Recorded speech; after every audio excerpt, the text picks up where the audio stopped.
ketahui. Syukur kepada Allah. Tadi satu ayat dikutip oleh Ibu Pimpinan Wilayah. Wasiqal ladzina taqaw ilal jannati zumara. Hanya ada dua perkumpulan di muka bumi ini. Satu, perkumpulan yang akan mengantarkan kita ke surga, atau perkumpulan yang akan mengantarkan kita ke neraka.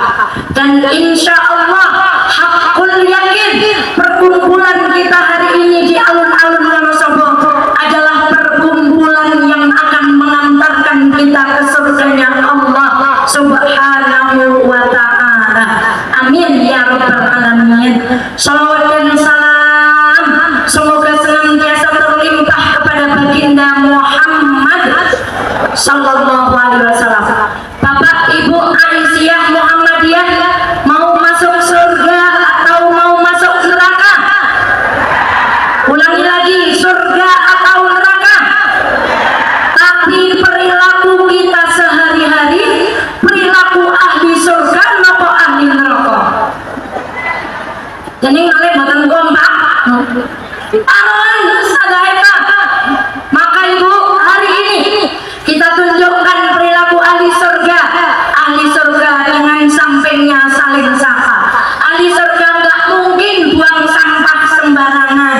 Ahli surga nggak mungkin ngambil hak orang lain di alun-alun ini yang bukan haknya.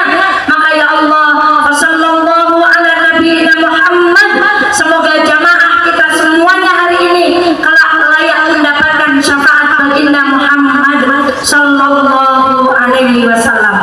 Ayah, bunda, ada dua ibadah di dalam Islam.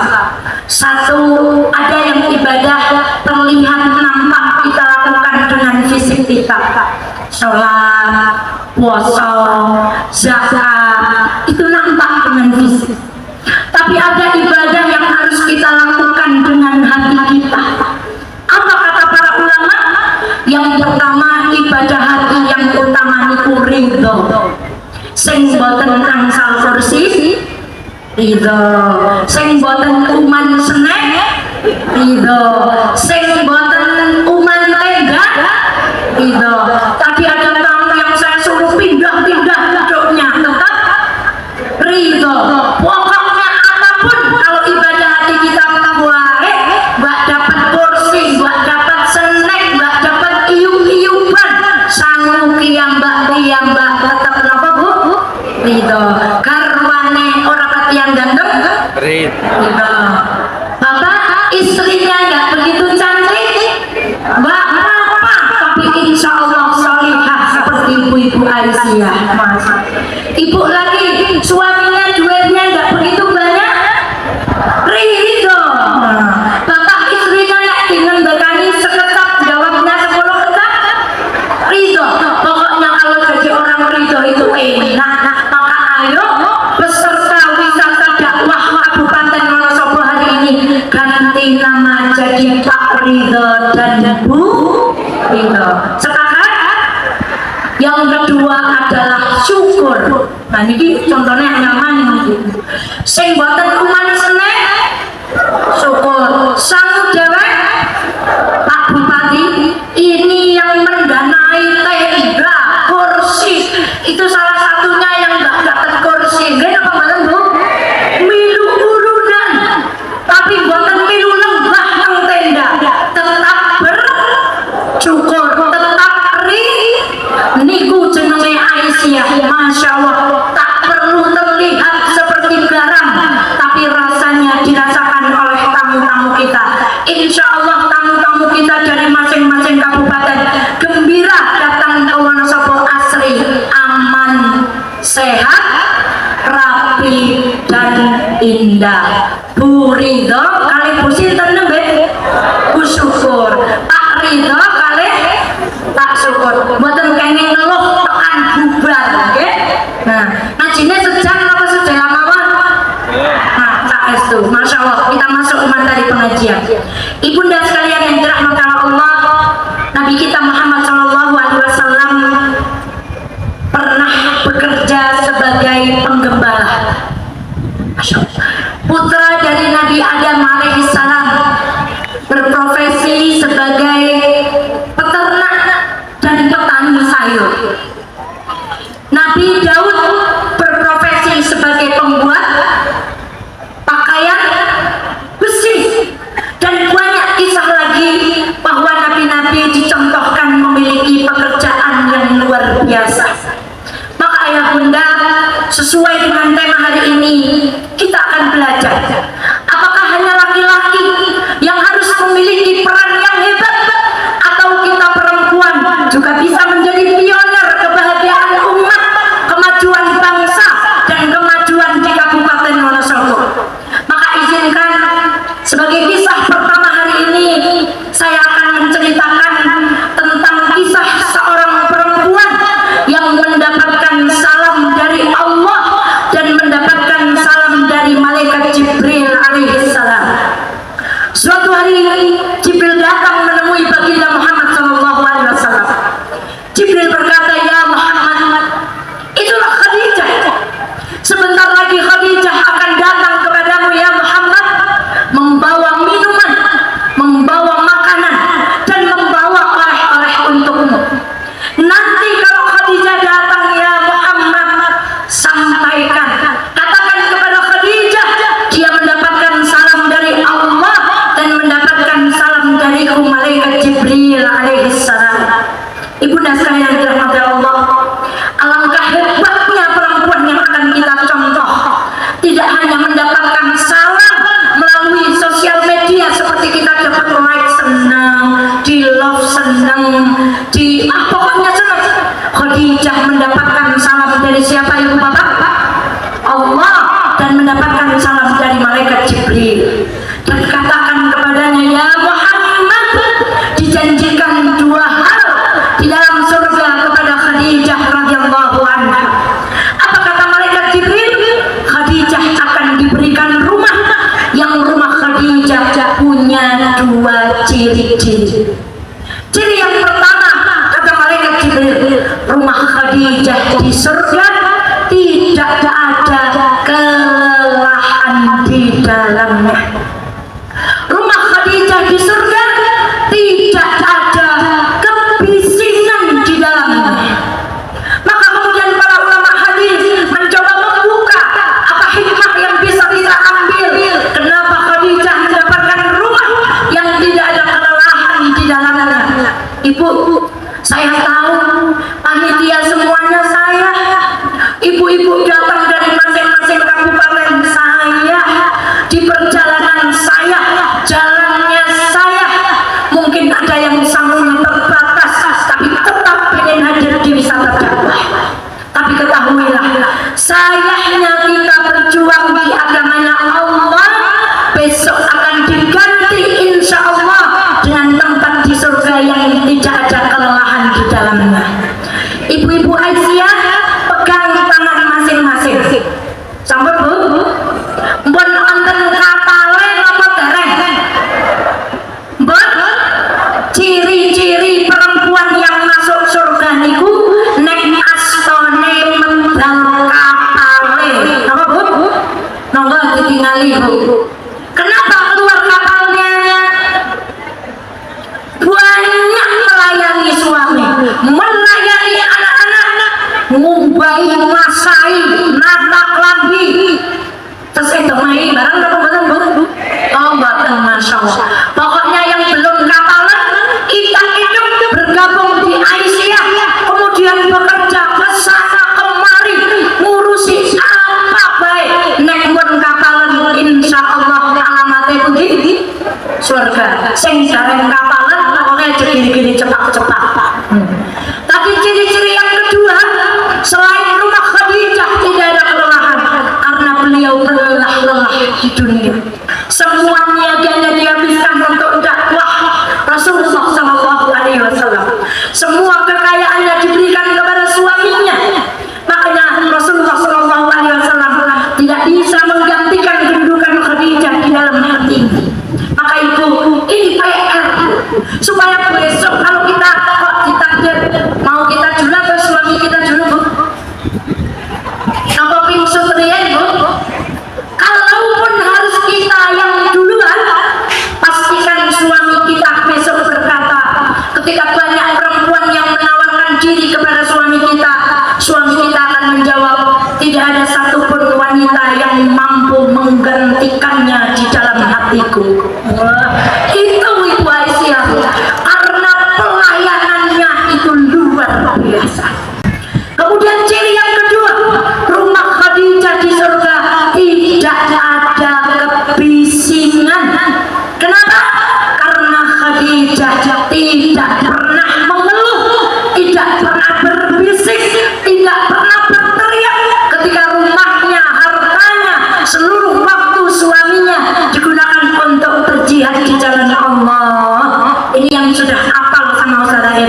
Ibu-ibu dari kabupaten lain, kalau suami sekecap, ibu berapa kecap? Berapa kecap, Bu? Masya Allah. Maka Pak Bupati, perempuan itu istimewa. Kalau saya nanya sama Mas Kokang, Assalamualaikum, dari mana Mas? Habis jaga wisata dakwah. Pinar, matur nuwun Ustazah. Tapi kalau tuanya sama ibu-ibu, Bu, dari mana? Wisata dakwah, orang uman senek, orang uman jegongan, manitiane pregesi.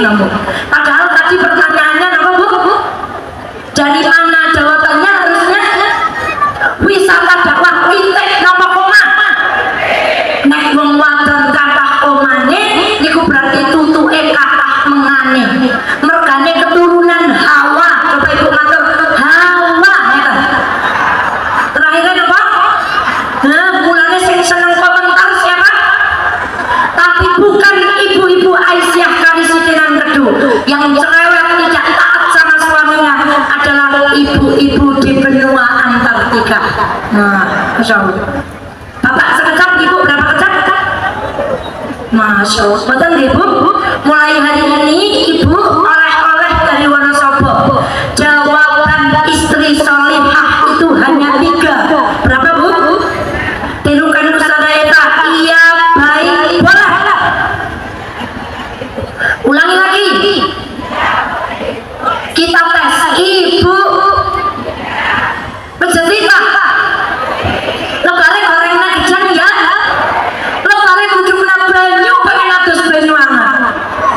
Jawabannya apa tadi? Iya, baik, boleh. Sekarang praktek lagi. Ibu nyontak bocor maning oleh buatan tangan. Masya Allah. Enggak. Mari kita meneladani Khadijah. Setidaknya 2 itu saya boten nopo-nopo, boten seneng komentar, apalagi membicarakan keburukan pasangan. Itu ciri perempuan berkemajuan. Boten kathah ngendikan, tapi banyak bergerak, kemudian tidak takut saya. Bahkan tangan kita pastikan ada kapalnya. Sekarang perempuan yang kedua, Masya Allah. Namanya tidak disebutkan di dalam hadis, tetapi perempuan ini disebutkan sebagai istri Julaibib. Siapa Bapak Ibu? Masya Allah.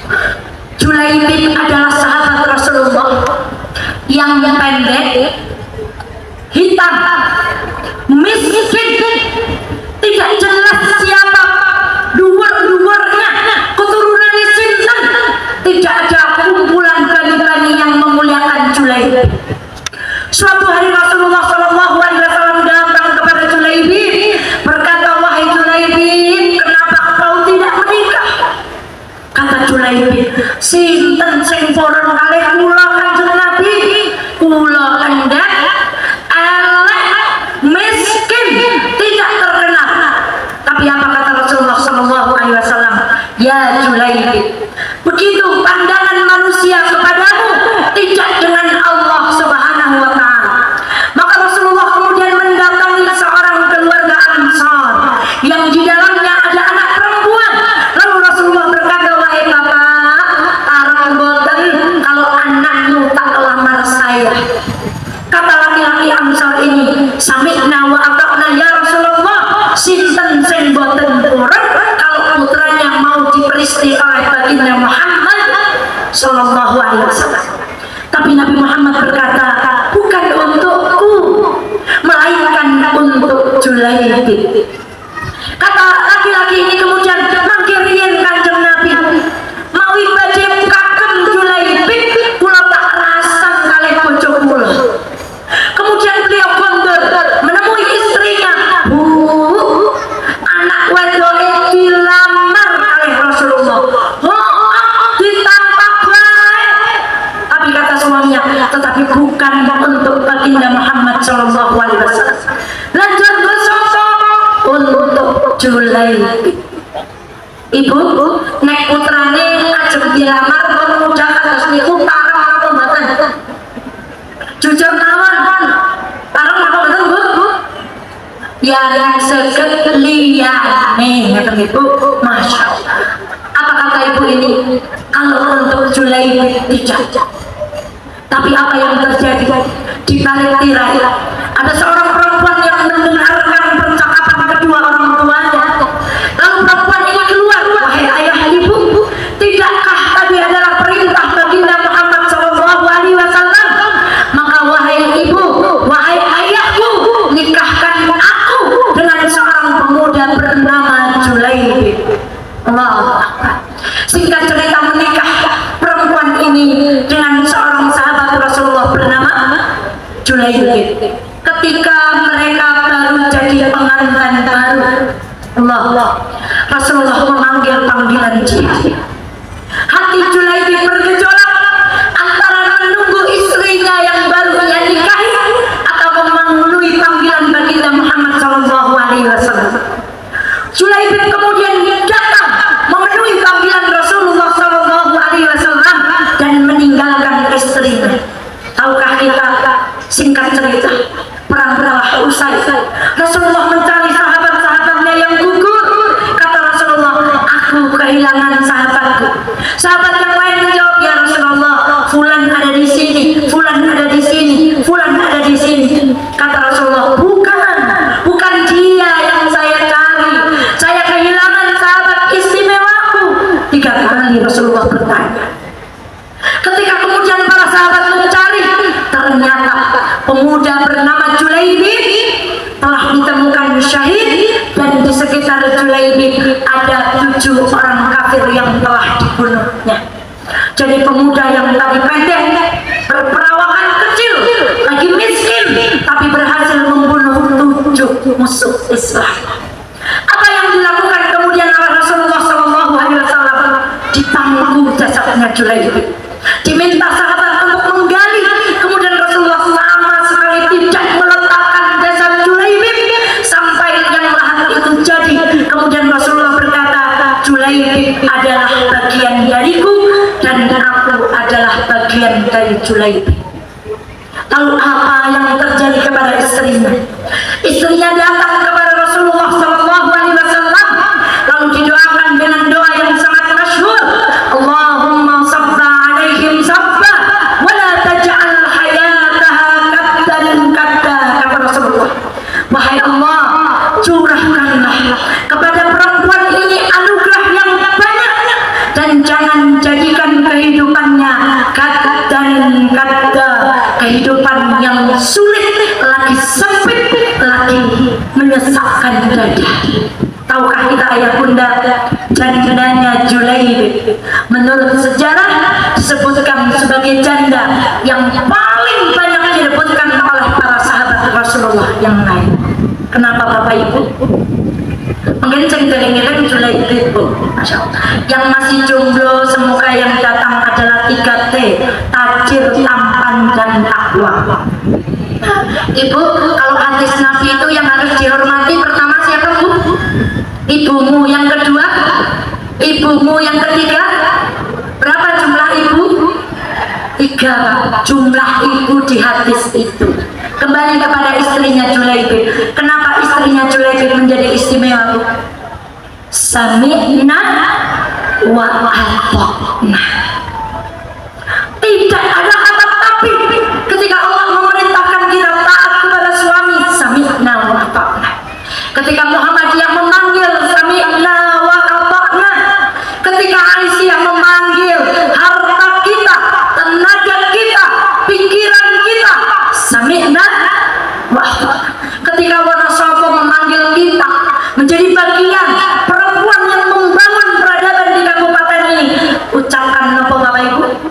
Sami'na wa ata'na. Ketika sudah turunan bercabang, tiba tembe anten kota amal jalan yang dimasukkan, yang senyum apa yang rengut ibu-ibu? Kalau uang 100.000 itu senyumnya lebar, tapi kalau uang 2.000 itu senyumnya berketut. Yang dimasukkan tadi yang berketut apa yang senyumnya lebar? Waduh sadar, amal niku kan sedikit, yang penting niku nek amal sedikit niki tenda sewana sapa mboten kumpul teng mriki. Maka ya Allah,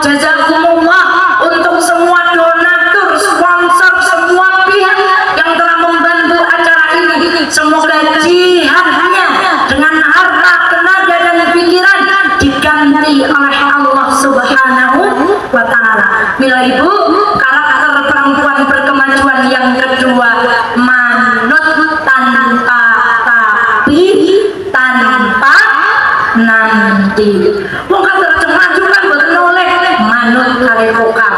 Nggih Bu. Wong ajeng parkir teng mriku kan boten oleh manut kali kokang. Pokoknya sami'na wa ata'na. Insyaallah 2026 kita berjumpa kembali di wisata dakwah di mana Ibu? Di Magelang insyaallah. Yang terakhir, senang toh Bu nek nang sampun meh rampung. Setelah ini ramaikan bazar Aisyah. Pokoknya ibu-ibu Aisyah seperti tadi pesannya Ibu harus mundur bawa oleh. Ini cerita yang terakhir adalah cerita tentang seorang perempuan yang langkah kakinya terdengar di surga. Dalam hadis yang sahih Rasulullah Sallallahu Alaihi Wasallam meriwayatkan, ketika aku berjalan menuju pintu surga, aku mendengar ada langkah seorang perempuan. Lalu Rasulullah bertanya, wahai malaikat, siapa dia? Kenapa langkahnya begitu nyaring terdengar dalam pendengaranku? Kata malaikat yang mengantar baginda Muhammad Sallallahu Alaihi Wasallam, ya Rasulullah, itu adalah suara kaki seorang perempuan bernama Rumaisah. Dalam riwayat lain disebutkan Rumaisah ibunda Anas bin Malik. Siapa namanya Bapak Ibu? Perempuan pertama tadi namanya siapa yang akan kita contoh? Khadijah. Yang kedua istrinya siapa? Julaibi. Yang ketiga adalah seorang perempuan bernama Rumaisah, atau di dalam hadis yang lain disebutkan sebagai Rumaisah. Apa istimewanya perempuan ini? Sehingga terangkat kakinya terdengar di surganya Allah, sehingga langkah kakinya nyaring terdengar di dalam surga. Diriwayatkan di dalam banyak riwayat ketika kaum Ansar berduyun-duyun membantu dakwah baginda Muhammad Sallallahu Alaihi Wasallam. Rumaisah menangis, saya nggak punya apa-apa, saya nggak punya harta, suami pun pergi meninggalkanku, aku hanya punya anak. Kala itu Anas bin Malik berusia 8 tahun. Maka Rumaisah kemudian datang kepada Rasulullah, ya Rasulullah, orang Ansar telah berbondong-bondong memberikan engkau hadiah untuk perjuanganmu. Aku tidak punya apa-apa ya Rasulullah, kecuali anak yang masih usia 8 tahun ini. Saya wakafkan ya Rasulullah anak ini untuk mengabdi kepadamu ya Rasulullah, jadikan dia sebagai khadamahmu. Maka kita mengenal Anas bin Malik menjadi salah satu khadamah setia Rasulullah Sallallahu Alaihi Wasallam, dan Anas bin Malik adalah salah seorang sahabat yang mendapatkan doa kebaikan dari baginda Muhammad Sallallahu Alaihi Wasallam. Tadi yang ditaringi Rasulullah napa Bu? Putrane itu bagi seorang perempuan, ya Allah, istimewanya. Saya bawa anak 4, nggak tahu sekarang mereka berempat ada di mana. Saya pasrah aja sama Allah ini. Yang 2 saya tinggal di rumah. Maaf Bu Ape udah mundur, maaf saya tidak ikut program BKKBN. Nah, Masya Allah. Nggak tahu nih Kak, kalau nyari bundanya di sini. Anak itu istimewa, dipasrahkan kepada siapa tadi? Rasulullah. Maka apa pelajaran yang bisa kita ambil? Berikan yang paling istimewa dari diri kita untuk Allah. Berikan yang paling istimewa dari kehidupan kita untuk Rasulullah. Berikan yang paling istimewa ini untuk Muhammadiyah Aisyah. Berikan yang paling istimewa dari diri kita untuk kebaikan Kabupaten Wonosobo. Maka Ibu, Masya Allah, yang lakukan lempernya mangkat, kenapa tidak Bu? Aisyah Wonosobo Barat membuat 500 bungkus megono dibagi-bagikan. Lebih lagi, banyak lagi yang siap mengeluarkan yang terbaik untuk suksesnya dakwah wisata dakwah Aisyah sekarisidenan Kedul di Wonosobo. Terakhir terakhir jam berapa ini saya nggak bawa HP? Jam berapa? Masih ada berapa menit? Banyak menit. Oh, sudah zuhur. Masya Allah. Ibu bapak, saya tutup dengan 3 benda berharga yang harus dimiliki Aisyah. Berapa bapak ibu? 3. Ingat betul. Yang pertama adalah Allah. Kenapa bapak ibu? Yang kedua adalah gunting. Dan yang ketiga adalah pecut. 1 apa? Lap. 2 gunting. 3 tenang Pak Kapolres, saya tidak akan berbuat kekerasan. Yang pertama ulangi. Lap. 2 gunting. 3 ada seorang istri, seorang perempuan yang setiap saat ada 3 benda di atas meja rumahnya. Lalu perempuan ini ditanya, wahai fulan, untuk apa lap ini? Kata perempuan ini menjawab, sesungguhnya lap ini saya gunakan kalau suami saya pun berurusi Muhammadiyah, jor keringatan, kokang berjaga keringatan, tak dilap mandi lap. Ada yang protes, Ustazah, suami saya kerjanya di ruangan ber-AC, boten apa? Boten keringatan, jor lape kenapa? Lap itu adalah simbol pelayanan. Apa ibu-ibu? Sekarang kita tanya, saya percepat. Ngantar anak sekolah tugasnya siapa? Salah, bapak. Ulangi lagi, bapak. Ngantar anak sekolah tugasnya siapa? Nyuci baju, bapak. Nyuci piring, bapak. Jemur baju, bapak. Noto kelambi, bapak. Noto mainan, tugasnya ibu cuman 1. Ingat, manut sama bapak. Kalau bapak dawuhi ibu ngasai harus manut. Bapak dawuhi ibu ngombai harus. Jadi nyuci tugasnya siapa? Bapak. Tugasnya ibu cuma 1, napa? Manut. Nek bapak dawuhi ibu ngombai kudu. Itulah simbol pelayanan. Istri-istri Aisyah harus jadi istri yang solihah. NAN aku tuh jadi bojo sing solihah. Yang kedua pecut. Apa bu? Perempuan gunting, masya Allah. Kemudian perempuan ini membawa gunting kepada suaminya. Dia berkata, wahai suamiku. Ibu kalau manggil suami apa? Kang, apa pak, apa bed, apa cin. Nah, mungkin kalau dari sini karuannya dicelok bed, jurus itu kindalu pakai mouse ayat kursi. Nah, karena ibunya tiba-tiba jadi roh. Yang kedua gunting. Apa yang dikatakan perempuan ini? Wahai suamiku, aku lebih baik gak punya lidah daripada aku memiliki lidah, tetapi aku selalu berbicara yang menyakiti hatimu. Wong Aisyah kudu duwe gunting. Ucapane boten kenging ngloroni saudara itu. Boten kenging ngloroni tanggane, boten kenging ngloroni jamaah liyane. Sebab kita lebih baik tidak punya lisan daripada punya lisan tapi untuk menyakiti orang lain. Yang terakhir apa bu? Pecut.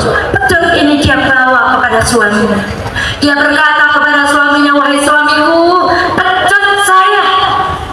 Nek saya dalam melayani panjenengan dereng sempurna, kula siap menerima nasihat. Wa tawasau bil haq wa tawasau bil. Ibu-ibu siap diberikan nasihat? Siap manut? Harus ada 3 benda itu di dalam masing-masing rumah ibu Aisyah. Maka kan ibu-ibu belajar dari 3 benda, belajar dari 3 perempuan. Jangan banyak berisik berbicara, tapi fasihlah dalam beramal. Taatlah pada suamimu, taatlah kepada Allah tanpa tapi dan nanti. Berikan yang terbaik dalam kehidupan kita untuk agama Allah. Milikilah selalu dalam kehidupan kita lah pecut dan gunting.